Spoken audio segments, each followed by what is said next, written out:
So you represent a very specific section of the alcohol supply chain, and that is the wholesalers, the distributors. And I'd love it if you could help us understand the broader alcohol landscape and where all the different stakeholders in alcohol are landing as it relates to intoxicating THC beverages.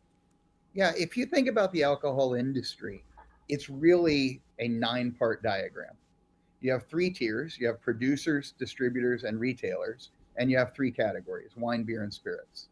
And each one of, depending on where you sit within that intersection of which products you carry and where you are in the supply chain, it slightly changes your perspective, not on these products, but on a whole host of regulatory things. So if you think about us, our members buy products from those that produce them and they sell them to retailers. We got interested, and our members got interested in hemp beverages because retailers were asking us to do the same thing for those products we do for wine and spirits. Find them the best products, bring them to them, bring them the logistical efficiency, help them put them on their shelves.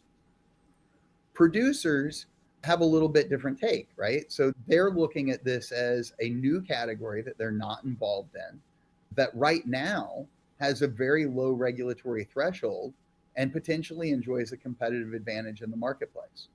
I think it's perfectly legitimate for them to look at these products and say, we think if these products are going to be sold side by side with ours, they should be regulated on a level playing field, which is exactly what WSWA is advocating for. At the retail level, they're mainly regulated by the states. There's very little federal regulation of retail in our industry. So their perspective on these issues really depends on what state they're in and whether or not they're allowed to carry them, how they're allowed to carry them, how they're allowed to market them compared to beer, wine, and spirits. So the perspectives are just different based on where you're situated in the supply chain and which categories you carry. I think what we all have in common is the desire for these products, if they are legal, to be manufactured safely, distributed safely, and treated on a level playing field with alcohol. And that means a whole host of things, not just that you have to be 21 to purchase them. Being that there's been this kind of like low barrier of entry and like the kind of lack of regulations, it's kind of breaking the mold, right? Where you have some retailers launching their own brands, you have wine, spirits, beer. Everyone's kind of like selling these products and creating these products. And so it kind of ruins the matrix. It's like a layer has been dropped on this nice, pretty 3x3 matrix.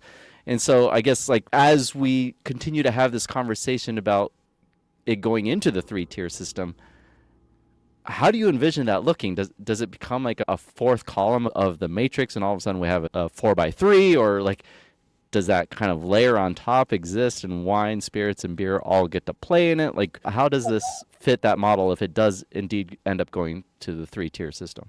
I think that's a great question. And I think that ultimately the market will decide how it sits. But at a basic level, yes, I think creating sort of a fourth category. So you'd have beer, wine, spirits, and then hemp-derived beverages, but all within that adult beverage category. And beer, wine, and spirits all have the same basic thresholds that govern their production, distribution, and sale in any given state. And then there become differences about whether it's the tax rate or where they can be sold. Sometimes the types of outlets they can be sold in, sometimes it's the hours of sale. And it will take some time to determine where hemp products fit within those.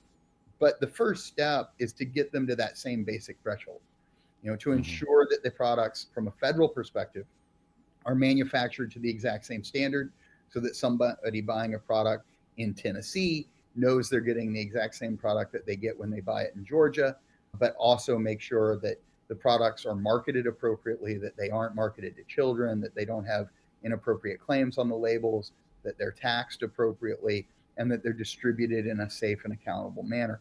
Once we get to that, the states can take over that handling of the retail regulation and determine where they fit within those other products. In some states, you can sell wine in grocery stores.